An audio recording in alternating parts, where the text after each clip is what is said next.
하나님의 말씀입니다. 말씀을 주신 하나님께 감사합니다. 마태복음 5장 9절입니다. 우리 다 같이 읽겠습니다. 시작. 합평케 하는 자는 복이 있나니 그들이 하나님의 아들이라 일컬음을 받을 것임이요. 아멘. 할렐루야. 성도님 만나서 반갑습니다. 우리 한 번 더 옆 사람하고 인사하겠습니다. 한 주간 평안하셨습니까? 한 주간 평안하셨습니까? 예.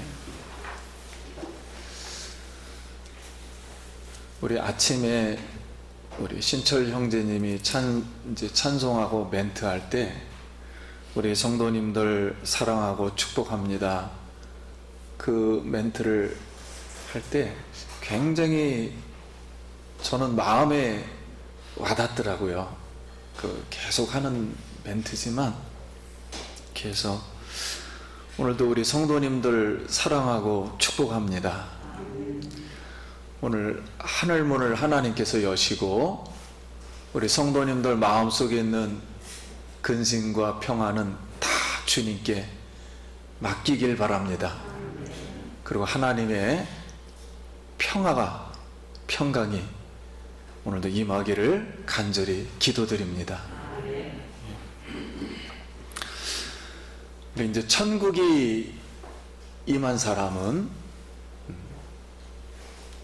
자신의 마음이 악한 본성임을 깨닫고 가난한 마음으로 애통하고 회개를 하여 하나님으로부터 용서함을 받아 하나님의 온유한 마음이 이제 되어 하나님의 의, 즉 하나님과의 바른 관계 또는 천국의 통치 법도 또 다른 뜻으로는 하나님의 형상을 이루기 위해서 그걸 갈망을 하면 그 하나님의 세계의 사람들을 긍휼히 여기는 그런 이 마음이 될 때 이미 그 마음은 하나님으로부터 용서받은 청결한 마음으로 하나님을 볼 수가 있어요. 그 하나님을 볼 수 있기 때문에 하나님과 사람들을 이제 합평케 하는 사람이 되므로 하나님의 아들이라 일컬음을 받습니다. 그래서 지금 예수님은 하나님의 아들로 지금 이 팔복 이 말씀을 하고 계심으로 화평케 하시는 일을 지금 하고 계십니다. 그럼 오늘 9절 말씀 다시 한번 보겠습니다. 합평케 하는 자는 복이 있나니 그들이 하나님의 아들이라 일컬음을 받을 것이며. 그래서 여기에 먼저 합평케라는 이 단어는 헬라어로 에이레네라는 단어입니다. 즉 평화와 안전, 섬김과 봉사, 그리고 이 교제와 참여, 이 세 가지가 이루어져서 하나의 복지에 이른다는 그런 단어예요. 하나의 단어. 한국의 정서로 볼 때는 행복의 세계를 이룬다, 뭐 이런 단어가 가장 맞을 것 같습니다. 근데 이 단어는 히브리어 단어인 샬롬이라는 단어에서 이렇게 개념이 나온 것입니다. 그러면 우리가 이 세상에서 이 샬롬이라는 이 샬롬이 존재했던 장소는 어디일까요? 아담과 하와가 살던 에덴 동산이었습니다.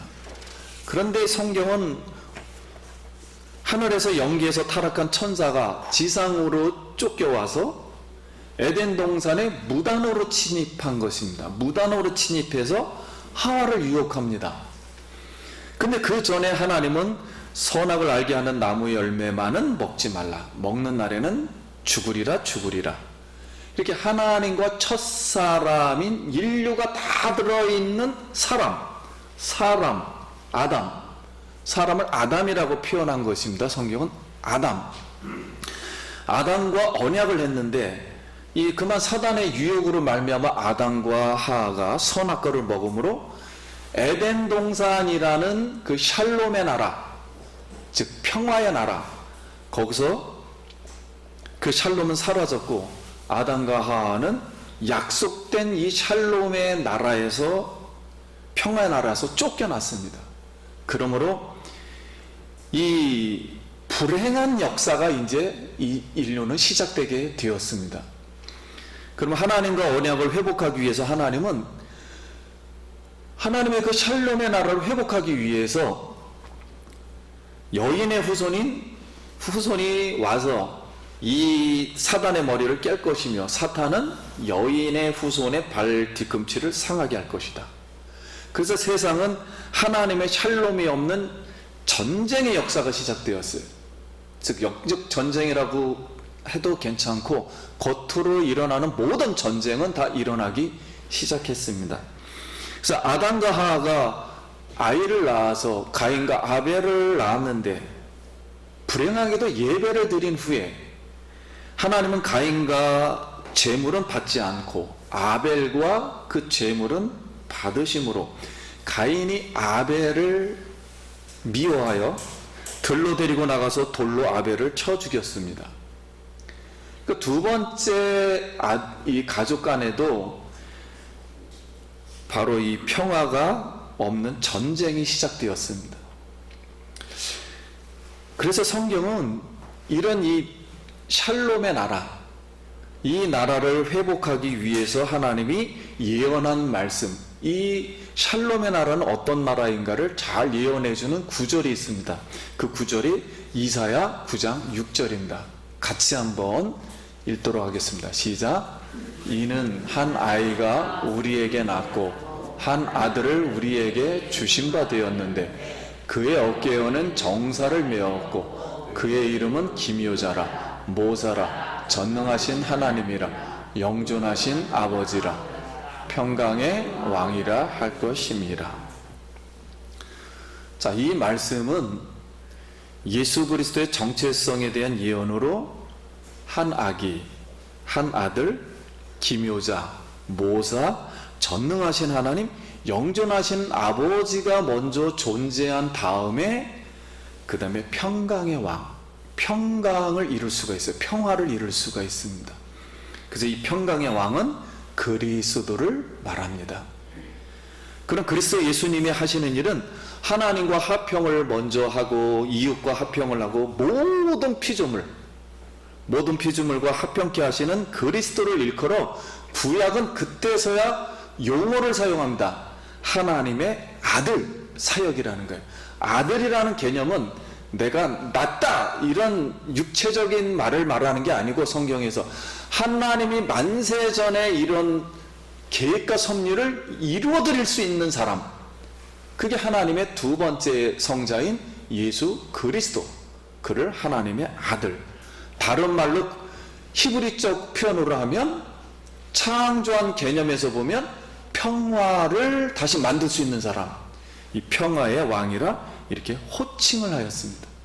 근데 이 평화의 왕은 궁극적으로 영원하고 불변하는 평화를 가진 사람이라는 거예요. 그래서 오늘 예수님 말씀한 화평은 죄와 허물로 죽었던 우리가 하나님과 분리되어 원수되어 대적했던 것에서 구원하고 회복시키는 하나님의 천국 사역임을 믿습니다.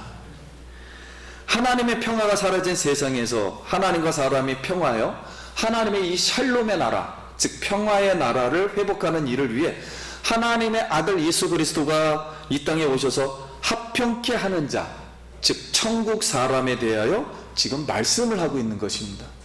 그럼 이 화평은 단지 인간의 다툼의 종식, 세상 전쟁의 마침, 묘지에서 모든 인생이 싸움이 끝나 고요한 상태의 소극적이며 좁은 평화를 말하지 않습니다.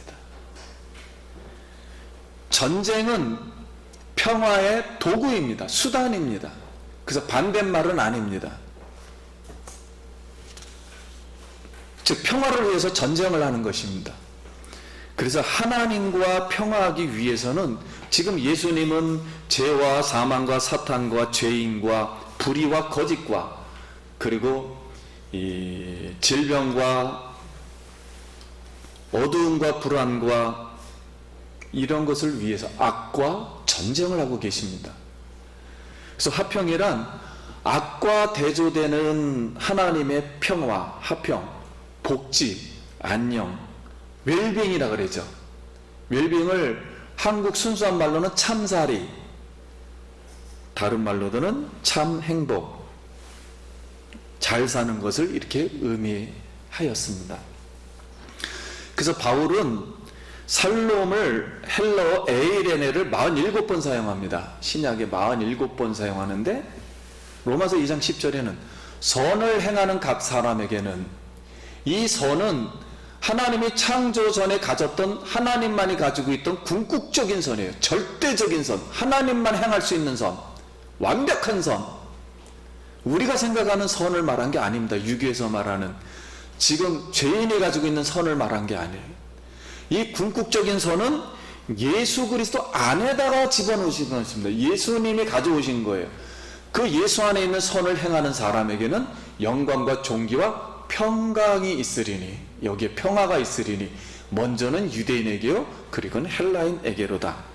그래서 이웃과 화목에서의 샬롬, 즉 평강을 말했습니다.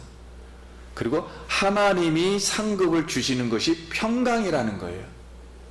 그러니까 하나님의 나라가 임한 사람은 하나님의 상급으로 평화가 임한다는 것입니다. 우리 마음에. 로마서 14장 19절에는 그러므로 우리가 화평의 일과 서로 덕을 세우는 일에 힘쓰나니 그리스도 형제와 평화하는 것입니다. 그리고 세 번째, 로마서 8장처럼 육신의 생각은 사망이요 영의 생각은 생명과 평안이라. 여기에서의 평안은 생명, 사람의 생명과 사망, 즉 영원한 생명을 얻지 못하게 하는 그런 생명과 사망의 대조되는 평안을 말한 것입니다. 평화를 말한 것이고, 에베소서 2장 14절 그는 우리의 화평이신지라 둘로 하나를 만드사 원수된 것 그 중간에 막힌 담을 자기 육체로 하시고. 이것은 그는 그랬어요. 예수님은 우리의 화평이신지라, 즉 화평의 원칙이 뭐냐, 원본이 뭐냐, 그리고 화평의 복음을 말한 것입니다. 복된 소리가 있는데, 화평의 본질이 있는데 바로 그라는 거예요. 예수님이시라는 것입니다. 그 골로새서 1장 20절 그의 십자가 피로 화평을 이루사 만물 곧 땅에 있는 것이나 하늘에 있는 것들이나 그런 말미암아 자기와 화목하게 되기를 기뻐하심이라. 그래서 오직 예수님이 십자가에 피를 흘려 죄를 사하실 때 유대인과 이방인이 화평을 하고, 우주 만물과 모든 피조물이 하나님과 화평을 하고, 하나님과 화평하게 되는 일이 십자가에서 이루어졌다는 거예요. 모든 인류의 평화는 십자가에서 이루어졌다는 것입니다. 그러므로 예수님은 모든 화평을 십자가에서 이루어 주신 줄 믿습니다. 그러므로 바울은 화평의 근원이신 예수 그리스도로 말미암아 수직적으로는 하나님과 화목이 이루어지고 성령의 사역으로는 수평적으로 이웃과 화목이 되어 하나님의 형상을 회복하는 것으로서 화평은 그리스도인의 책임과 의무의 성품입니다. 예수님을 믿는다는 것은 바로 화평의 마음이 들어온다는 거예요. 책임과 의무가 100% 따른다는 것입니다. 그래서 화평케 하시는 예수님을 만난 사도 바울은 예수님 우리에게 화평케 하는 직분을 주셨다 그랬습니다. 그리고 고린도후서 17장 그런즉 누구든지 그리스도 안에 있으면 새로운 피조물이라 이전 것은 지나갔으니 보라 새 것이 되었도다. 18절 같이 읽습니다. 시작. 모든 것이 하나님께로 났으며 그가 그리스도로 말미암아 우리를 자기와 화목하게 하시고 또한 우리에게 화목하게 하는 직분을 주셨느니. 아멘. 오늘 하나님께서 우리 성도님들에게 새로운 마음, 화평케 하는 마음을 주신 줄 믿습니다. 그래서 우리가 하나님 앞에 나와서 예배드리는 이 마음 자체가 하나님과 화평케 하는 일을 하고 있는 거예요, 지금. 근데 그 당시 로마의 국가 강령은 팍스 로마의 평화를 국가의 강령으로 삼았어요. 그래서 가이사 황제를 신처럼 모시고 로마 가이사의 통치를 온 세계가 받으면 평화하여 지리라는 그런 개념입니다. 근데 유대 민족은 불행하게도 그 로마로부터 지배를 받았어요. 그래서 예수님은 천국 하나님의 나라의 평화를 위해서 제자를 부르시고 하나님 나라의 평화를 외치자 제자들이 오해를 했습니다. 제자들 중에는 열심당원이 있었는데 열심당원들은 폭력을 사용해서도 유대 민족이 로마 통치로부터 정치적 군사적으로 독립하는 것이 평화였어요. 맞죠? 이 말이. 그래서 예수님도 자꾸만 평화를 외치니까 유대 민족의 민족주의 독립운동을 하는 사람으로 오해를 했어요. 그러니까 그 애국심을 따른 것입니다. 우리나라를 자꾸만 하나님의 나라로 평화의 나라로 만들어줘? 그러면 열심히 따라야지. 그래서 화평은 단순히 자기의 마음을 평안하게 하거나 화평을 외치는 평화주의자를 가리키는 건 아니에요. 그래서 세상에서는 화평케 하는 자, 평화롭게 하는 자를 분쟁하는 두 사람과 두 나라 사이에서 조정하는 피스메이커라고 합니다. 즉 중재자, 조정자 정도로 번역을 합니다. 그런데 우리가 가만 보면은 그래 두 사람이 중재하는 자죠. 그러니까 중재자와 조정하는 사람은 당사자가 아니에요. 둘이서 평화를 못하는데 중간에서 이 사람이 평화를 시킨다 그래서 중재자가 되질 못합니다. 당사자가 아니니까요. 근데 예수님이 지금 말씀하는 화평하는 사람은 이 세상에서 그리스도 말씀 안에서 본인이 직접 환난을 당하는 거예요. 당해서 하나님과 인간과의 화평을 이루게 하는 것입니다. 제3자 입장에서 그냥 바라보는 게 아니에요. 본인이 그걸 다 끌어안고서 평화를 시켜주는 사람이에요. 그래서 악한 사람들이 악한 일로 도발해서 대적에도 평화를 애쓰는 사람입니다. 오른편을 뺨을 치는 자에게 왼편 뺨을 돌리며 원수를 사람이며 핍박하는 사람을 위해서 기도하는 사람이에요. 이렇게 할 수 있는 사람은 예수님밖에 없었죠. 오늘날 우리는 화평을 원합니다. 우리나라는. 근데 불행하게도 북한이라는 나라는 하나님이 또 한 번 계세요. 김일성 하나님. 그래서 우상의 나라입니다. 그들이 생각하는 화평은 김일성이라는 족속의 나라로 편입되는 거예요. 그게 화평이에요. 평화예요. 우리나라에서는 민족주의의 화평이에요. 혈통으로 같이 화평하자 하는 얘기예요. 평화. 근데 기독교에서는 다릅니다. 기독교에서는 예수 그리스도 안으로 통일을 하자 하는 것입니다. 그러니까 세계가 다 달라요. 다 다르기 때문에 통일이 된다 할지라도 화평하지는 못합니다. 그래서 전혀 다른 개념이에요. 그래서 우리는 이 북한이 하나님과 화평하도록 민족주의의 혈통을 넘어서 우리가 기도해야 될 줄 믿습니다. 북한뿐만 아니라 아무리 가정을 만든다 할지라도 우리가 화평을 하지 못해요. 그래서 개인도 하나님과 화평, 우리의 가족들도 하나님과 화평, 우리의 나라도 하나님과 화평, 모든 민족도 하나님과 화평. 그래서 그리스도 안에서 화평할 수 있기를 간절히 바랍니다. 그리고 화평을 위해서 기도할 수 있기를 바랍니다. 로마서 12장 17절. 아무에게도 악을 악으로 갚지 말고 모든 사람 앞에서 선한 일을 도모하라. 할 수 있거든 너희로서는 모든 사람과 더불어 화목하라. 그랬어요. 인간의 힘으로는 할 수는 없어요. 화목을. 그리스도께서 나를 위해서, 인류를 위해서, 모든 죄와 사망과 지옥을 위해서 우리가 저주받은 그곳에서 하나님과 화평할 수 있는 능력은 예수 그리스도가 하나님의 전적인, 하나님의 영원한 그 사랑이 예수 그리스도의 십자가 안에 나타났기 때문에 그 십자가의 피로 말미암아 우리가 하나님과 화평할 수 있는 능력을 받는 줄 믿습니다. 사랑하는 성도님, 브라질 아마존 강에 두 부족이 살고 있었어요. 전쟁을 하는 나라였습니다. 선교사님이 오랫동안 관찰해서 두 부족을 보니까 갓 태어난 아이를 서로 바꾸는 걸 보았어요. 어느 날 태어난 아이를 서로 바꾸는 거예요. 근데 이제 이 아이가 항상 태어나는 게 아니잖아요. 같은 해 같은 시각에 이렇게 비슷하게 태어난 아이를 바꾸는 겁니다.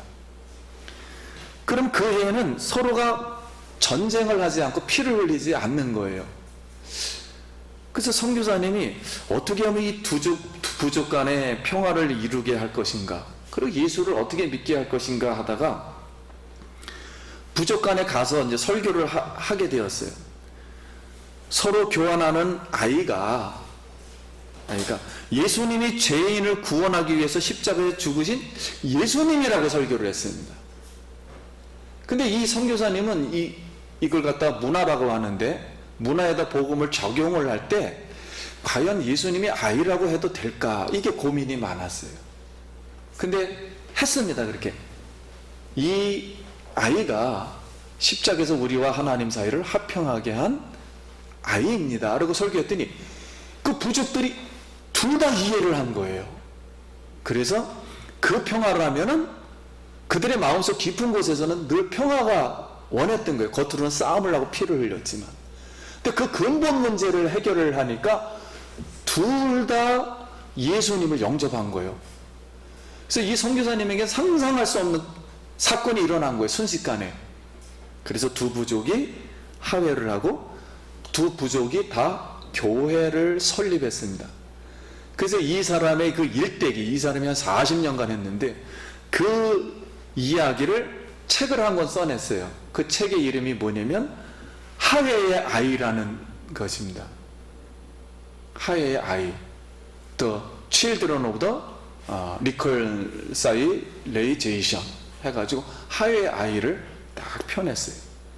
근데 이건 획기적인 개념이었어요. 왜냐하면 처음에 선교사님들이 가서 이 부족, 아마존의 이 부족들 막 사람 잡아먹는다는 그런 사상이 있을 때 이 교회가 세워지는 걸 보고 이 책이 선교사에게서는 굉장히 유명한 책입니다. 저도 가지고 있습니다. 이 화해의 아이 책. 그래서 결국 예수님의 십자가는 화해의 아이임을 믿습니다. 오늘 우리가 그리스도 안에서 화평케 하는 자가 되었어요. 그러니까 천국의 사람은 100% 화평케 하는 자가 되어야 됩니다. 나는 예수를 따로 믿었고 나는 언제든지 내 마음대로 할 수 있다는 그런 사고는 불가한 것입니다. 천국이라는 것은 하나님께서 우리에게 천국으로 들어갈 수 있는 이 마음은, 거듭난 마음은 화평케 하는 사람이에요. 화평케 하는 사람만이 하나님의 아들의 사역을 할 수 있어요. 하나님의 일을 할 수가 있습니다. 그래서 오늘 십자가의 능력만이 원수된 것을 소멸시킬 수 있습니다. 하나님과 화평케 하는 사람이 천국에 들어가는 것입니다. 그러므로 이 화평은 세상과 천국을 잇는 바로 사닥다리입니다. 사랑하는 성도님, 오늘 우리 마음속에는 사단으로 인해서, 나의 죄악으로 인해서 여러 가지 죄악성 때문에 내 마음이 여기에 상처가 일어나고 근심이 일어나고 염려가 생기고 불안이 생기고 이런 모든 것들이 일어난 거예요. 오늘 하나님께서 천국을 여시고 예수 그리스도를 통해서 우리에게 너에게 평강이 있을지어다 라고 말씀하신 그 부활의 하나님이 오늘 우리에게 다시 말씀하셔서 여러분 근심과 걱정과 모든 여기 죄악성들, 불안이 다 떠나가길 예수의 이름으로 축원합니다.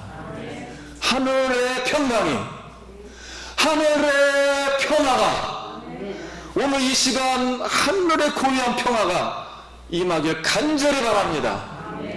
그 평화가 임할 때 나의 근심도 사라지고 나의 걱정도 사라지고 나의 어떤 쓴물도 눈 녹듯이 사라지고 나의 어떤 독도 해독처럼 풀어지길 바랍니다. 하나님의 평화의 영. 어떤 사람도 나에게 상처를 주었던 사람에게도 할지라도 그들을 용서할 수 있는 하나님의 사랑, 나를 영원히 사랑해서 이 땅을 창조하시고 우주 만물을 창조하시고 결국 나를 대한민국에서 구원케 하셨던 그 하나님의 사랑, 그 사랑이 모든 것을 이기게 하실 줄 믿습니다. 그 평화가, 그 화평이 오늘 우리에게 충만히 임하기를 소원합니다. 우리도 예수 그리스도의 십자가와 부활의 능력을 믿고 화평케 하는 자가 되어서 내가 먼저 평화를 주어서 내가 먼저 손을 내밀어서 불쌍한 사람들, 힘없는 사람들, 마음이 닫혀있는 사람들, 나에게 다가오기를 주저하는 사람들, 아니 어떠한 전쟁이나 어떤 싸움으로 폭삭 꺼진 잿더미 위에서라도 하나님의 평화의 씨가 말씀이 심어진다면 다시 그 죽음의 현장이 생명의 현장으로 바뀔 줄 믿습니다. 다시 새로운 생명력으로 나무가 자라듯 다시 자라서 새로운 열매꽃과 열매가 일어날 줄 믿습니다. 그 하나님의 평화의 말씀이 내 마음판에 오늘도 새겨지길 축원합니다. 그리고 역사하기를 예수의 이름으로 다시 한번 축원합니다. 그래서 화평케하는 자가 되어 하나님으로부터 하나님의 아들이라 일컬음을 받고 저 천국의 세계, 그 세계를 미리 맛보고 맛본 이 마음을 가지고 다시 하나님 나라에 우리가 들어가기를 간절히 소원합니다. 기도하겠습니다.